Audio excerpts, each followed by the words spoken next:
Analise comigo. Como pode alguém que conhece o amor e o poder de Deus preferir escolher servir o inimigo, Satanás, que só quer roubar, matar e destruir? Por que Satanás tem conseguido tantos adeptos a segui-lo, mesmo com todas as evidências de sua maldade? O que você acha? Olá, vamos despertar com Deus? Um ótimo dia a você. Com a graça e a paz de Jesus, estamos iniciando nossa reflexão de hoje em nossa jornada bíblica Despertar com Deus. Hoje, nosso estudo será em 2 Crônicas, capítulo 28, que nos traz o tema Um Rei Dominado pelo Mal. A história do rei Acaz tem a nos deixar um grande alerta. Vamos conhecer quais são os ensinamentos deste capítulo 28. Segundo Crônicas 28 narra o reinado desastroso de Acaz em Judá, caracterizado pela idolatria extrema, sacrifício de filhos, alianças pagãs, resultando em severa derrota militar. Como já temos comentado, a gangorra dos reis em Judá. Afinal, segundo Crônicas, ele destaca mais o reino de Judá, que era a descendência de Davi. Vimos o pai de Acaz, que foi um grande rei, um rei realmente que escolheu servir ao Senhor, e agora vamos ver que Acaz, seu filho, fez o inverso. Mesmo na angústia, este capítulo nos apresenta Acaz endurecendo o coração contra Deus, tornando-se um exemplo de apostasia, enquanto o capítulo contrasta com a intervenção profética de Obed em Samaria, destacando a necessidade de arrependimento. Como temos percebido, Deus sempre enviou conselhos, alertas, advertências através de seus profetas.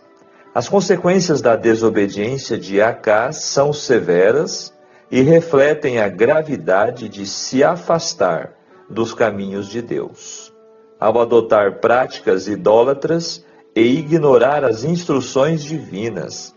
Acaz não apenas comprometeu sua própria liderança, mas também colocou em risco a segurança e a espiritualidade de todo o povo de Judá. Em meio a essa crise, Deus não abandonou seu povo. A intervenção divina se manifestou através de profetas que são enviados para advertir Acaz sobre suas ações e chamar o povo ao arrependimento. Essa mensagem de advertência é um lembrete de que, mesmo em tempos de desvio, de apostasia, sempre há a oportunidade de retornar a Deus e buscar por sua misericórdia. Essa é nossa introdução, um pequeno resumo deste capítulo 28. E eu convido você para, junto comigo, conhecer mais detalhes especiais que o estudo de hoje vai trazer. Deixe o seu joinha, compartilhe e no final do estudo, deixe o seu comentário, o que você achou interessante. E se ainda não és inscrito, inscreva-se em nosso canal. Vamos à análise dos textos, 27 versículos, vamos aos principais comentários. O principal destaque negativo de Acaz foi que ele chegou a oferecer seus filhos a Moloque e ainda fechou os portões do templo Olha como foi longe na maldade. Este capítulo tem um paralelo com 2 Reis 16. 16 anos de reinado de Acás pode significar que ele assumiu o trono cerca de 4 anos depois dos 16 anos de mandato de seu pai Jotão. O verso 3 destaca o vale do filho de Inom. Ficava na área exterior do muro ocidental de Jerusalém. Era um terreno para depósito de todo tipo de lixo, a maior parte do qual era queimada. Este vale tornou-se o símbolo de impureza. Era usado como um lugar de adoração pagã, incluindo o terrível ritual de sacrifícios humanos. Como eu falei, Acás queimou seus próprios filhos. Na história bíblica, esta forma de sacrifício humano, o aspecto mais vil da decadência pagã, está ligada a Moloque, uma divindade amonita equivalente ao Baal dos fenícios, cujo culto foi introduzido em Israel pela terrível Jezabel, esposa de Acabe. O verso 4 também destaca que ofereciam sacrifícios a toda árvore verde. Era outra prática pagã. Os cultos à natureza se concentravam sobre essas árvores por ser símbolo de fertilidade perpétua. O verso 6 destaca que Acás, diante de tanta apostasia e maldade, foi abandonado pelo Senhor. Isso mostra que, na verdade, quem abandona somos nós, é o homem. Acás virou as costas a Deus. E qual foi o resultado disso, a consequência? A proteção de Deus foi removida. E aí o ser humano descobre, por sua tristeza, que o Senhor escolhido, ou seja, o inimigo de Deus, será terrivelmente cruel. Depois de perdas tão grandes, não havia nada que pudesse impedir a Síria e ao reino de Israel sitiarem Jerusalém. E assim aconteceu. O pânico de Acás também é descrito em Isaías capítulo 7. Mulheres e crianças foram levadas como escravas. O exército de Israel ganhou a vitória não pela superioridade de armas, mas como consequência de Acás ter se desviado de Deus. O profeta Obed é mencionado apenas aqui neste contexto, quando ele surge agora trazendo uma advertência. Os israelitas tinham a intenção de fazer dos sobreviventes de Judá seus escravos, embora isso fosse proibido pela lei de Moisés. Obed então veio e os advertiu de que eles parassem com isso. E eles ouviram, falando dos israelitas e não dos da tribo de Judá, que estavam agora em situação difícil. Portanto, aqui nós encontramos versos 13 e 14, admitiram nossa culpa diante do Senhor.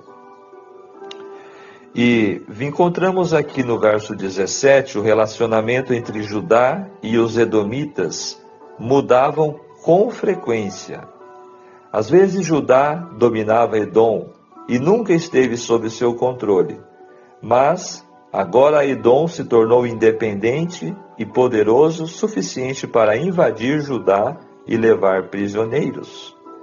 E Acás, ao invés de pedir ajuda de Deus, de se arrepender, pediu ajuda da Assíria, outro reino pagão.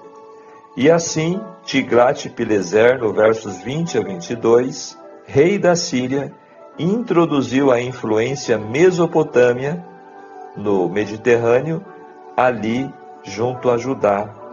Liderou uma campanha, invadiram Damasco e também não ajudaram Acaz. A idolatria, a infidelidade do rei Acaz conduziu-o ao juízo de Deus. No lugar de se arrepender, Acaz buscou satisfazer os deuses que o feriram, os deuses de Damasco. Ele não apenas estava sendo idólatra, como estava ignorando o fato de que a própria Damasco tinha sido derrotada pelos assírios também. Em 2 Reis 16, conta como Acaz tendo visto um altar em Damasco, ordenou que fosse construído um igual em Jerusalém. E ali ele oferecia holocaustos regularmente. E, tristemente, além disso, ele usava o grande altar de bronze de Salomão, do templo de Deus, como meio de adivinhação.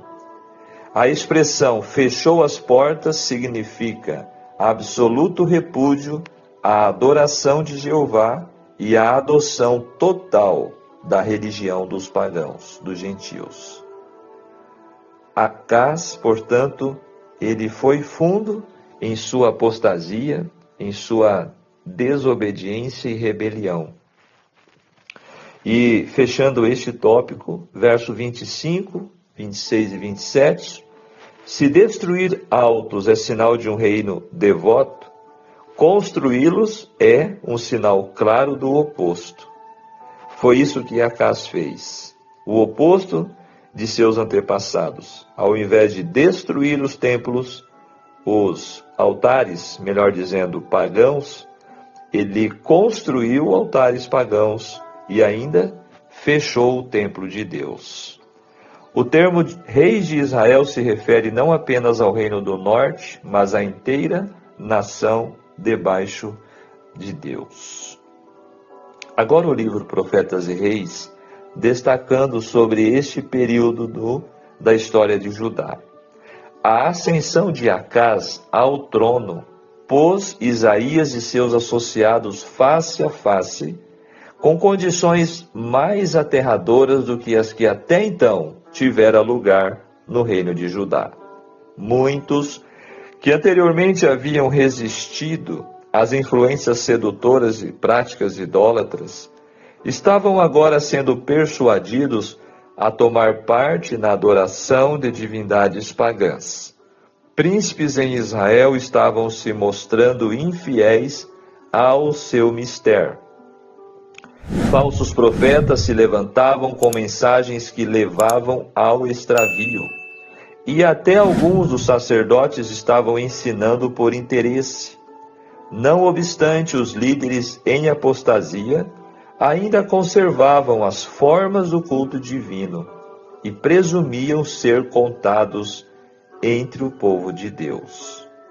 Olha a situação. Este foi sem dúvida um tempo de grande perigo para a nação escolhida. Poucos anos mais e as 10 tribos do reino de Israel seriam espalhadas entre as nações gentílicas. E no reino de Judá também as perspectivas eram negras.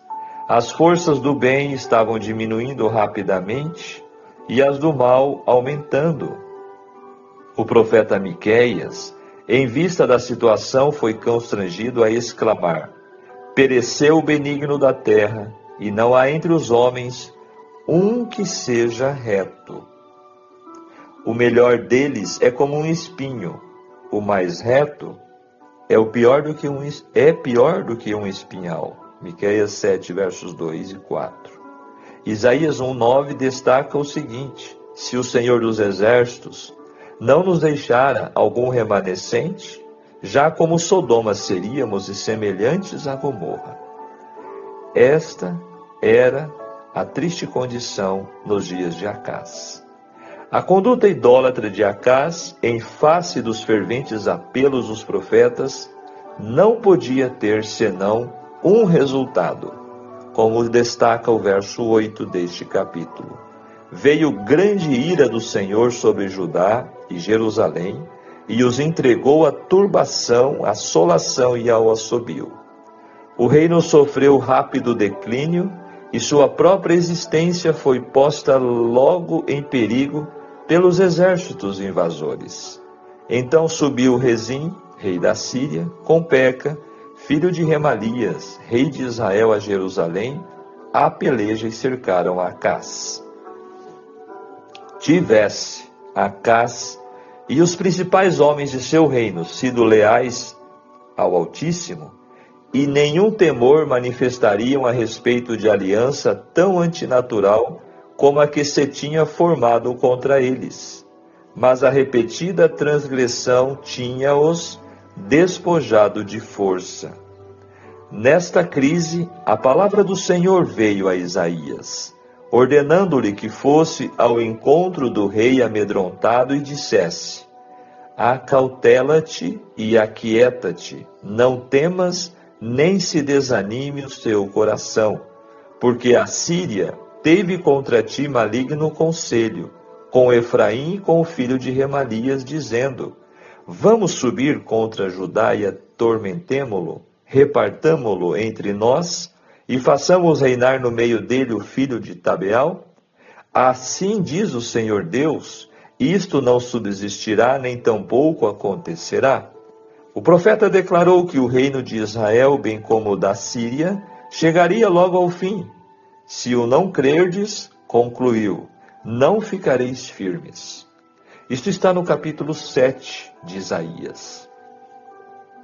Quão bom teria sido, para o reino de Judá tivesse Acás recebido esta mensagem como do céu. Mas, escolhendo apoiar-se no braço de carne, buscou ajuda de pagãos. Em desespero, ele enviou uma mensagem a Tiglat-Pileser, rei da Assíria: eu sou teu servo e teu filho, sobe, livra-me das mãos do rei da Síria, das mãos do rei de Israel, que se levantam contra mim. O pedido foi acompanhado de um rico presente tirado do tesouro do rei e das reservas do templo. O auxílio pedido foi enviado e ao rei Acás foi dado um alívio temporário. Mas a que preço? Para Judá, o tributo oferecido despertou a cupidez da Síria. E esta nação pérfida logo ameaçou invadir Judá e espoliá-la. Acás e seus infelizes súditos estavam agora mortificados pelo temor de cair completamente nas mãos dos cruéis assírios.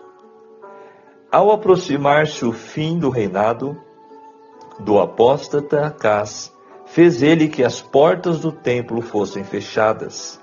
O serviço sagrado foi interrompido. Não mais ficariam os castiçais acesos perante o altar.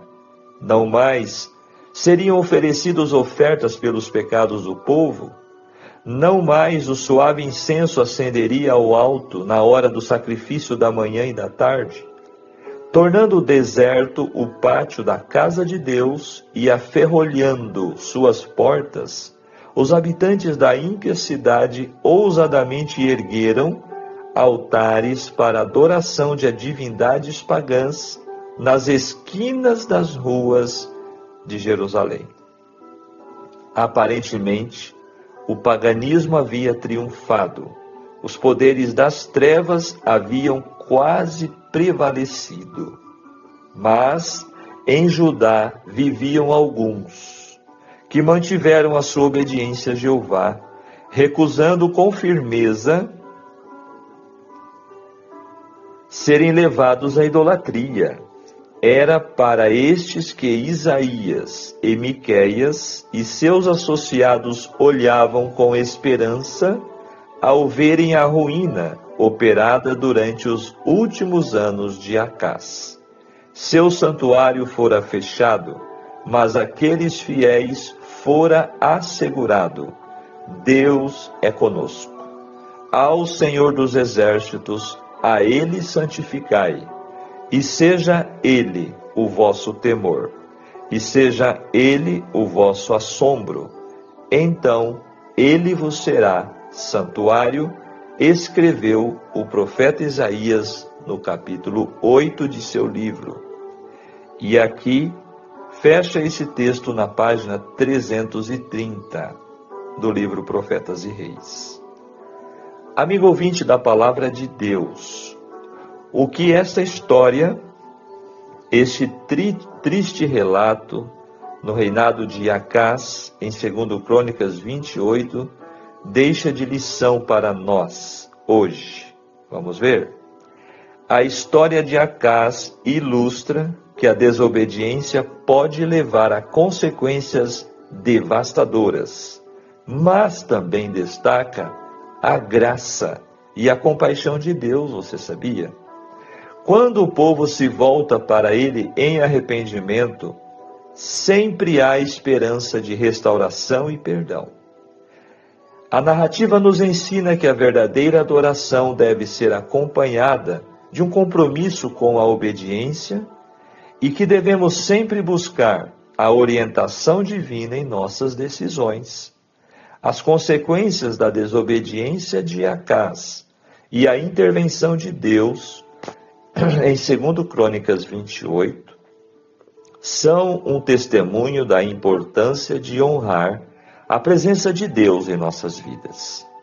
Crônicas é uma recapitulação teológica da história do povo de Deus.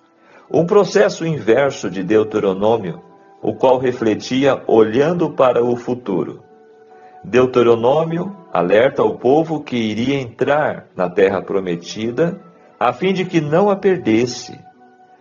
Crônicas explica àqueles que retornaram recentemente do cativeiro a razão de Israel passar por tantas adversidades. Reflita.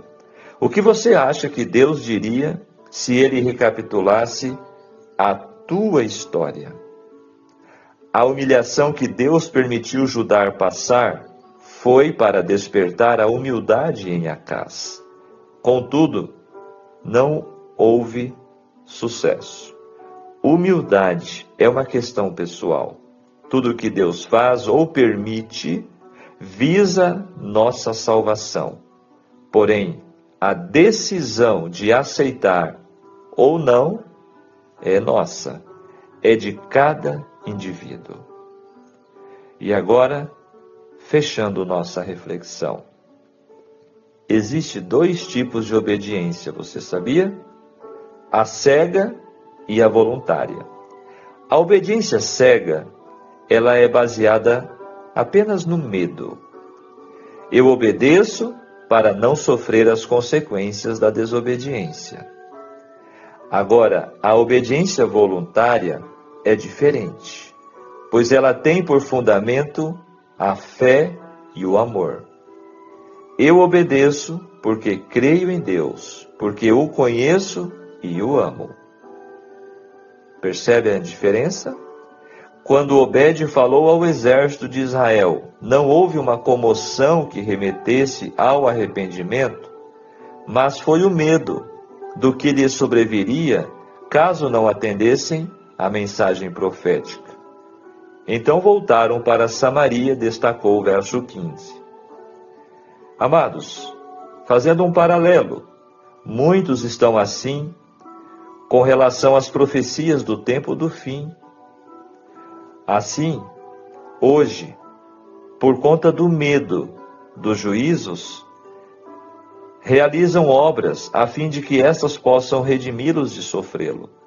No entanto, voltam às suas práticas pecaminosas, tão logo sua consciência tenha sido amortecida pela justificação própria. Queridos, se não permitirmos que a boa obra do Espírito Santo seja realizada em nós, cada dia, nenhuma de nossas obras nos justificará. Como o verso 22, no tempo da sua angústia, Acás cometeu ainda maiores transgressões contra o Senhor. Escolheu ir atrás de sua própria desgraça e ruína, terminando os seus dias como um rei fracassado e indigno de ser sepultado nos sepulcros dos reis de Israel. Hoje, o tempo de angústia se aproxima de nós. Um tempo de angústia qual nunca houve destaca o profeta Daniel, capítulo 12, verso 1, que irá provar o ouro e a escória desta terra. E então, o profeta Malaquias destaca no capítulo 3, 18, vereis outra vez a diferença entre o justo e o perverso, entre o que realmente serve a Deus e o que o não serve. E de nós será dito, ele mesmo, ou ela mesma, fez a sua escolha. Queridos, tendo nossas vestes lavadas e alvejadas no sangue do Cordeiro, que façamos parte do remanescente, do povo fiel, que pela obediência voluntária, não por medo, escolheram perseverar. Como o profeta João, em Apocalipse 14, verso 12, destaca, aqui está a perseverança dos santos, os que guardam os mandamentos de Deus e a fé em Jesus. Vigiemos e oremos. Amém. Olha, capítulo 28 e seus ensinamentos para nós, da vida do rei Acaz e de sua triste escolha. Pensamento do dia. 5 coisas que Deus nunca fará: se cansar, prometer e não cumprir, criar um perdedor, te abandonar e deixar de te amar. Não esqueça disso, ok? Vamos orar? Maravilhoso Deus, querido Pai Celestial, muito obrigado pelo despertar de um novo dia em Tua presença, ouvindo a Sua voz e buscando os Teus ensinamentos. Queira, Senhor, nos ajudar em nossas escolhas deste dia. Fica conosco, nos ajude, Senhor, a sempre buscarmos a Tua direção, os Teus caminhos. Que este mau exemplo de Acaz seja um grande alerta para nós, das tristes consequências de abandoná-lo e de escolher servir ao inimigo. Livra-nos, Senhor, de cair neste fracasso e derrota. Abençoe a vida de cada pessoa que está acompanhando este estudo e oração. Continue conosco em nome de Jesus. Amém. Que Deus te abençoe, que Deus te guarde. Foi um prazer aprender junto com você no capítulo de hoje, em nossa jornada bíblica. Até o nosso próximo encontro, no capítulo 29. Amanhã, eu aguardo você. Tchau, tchau.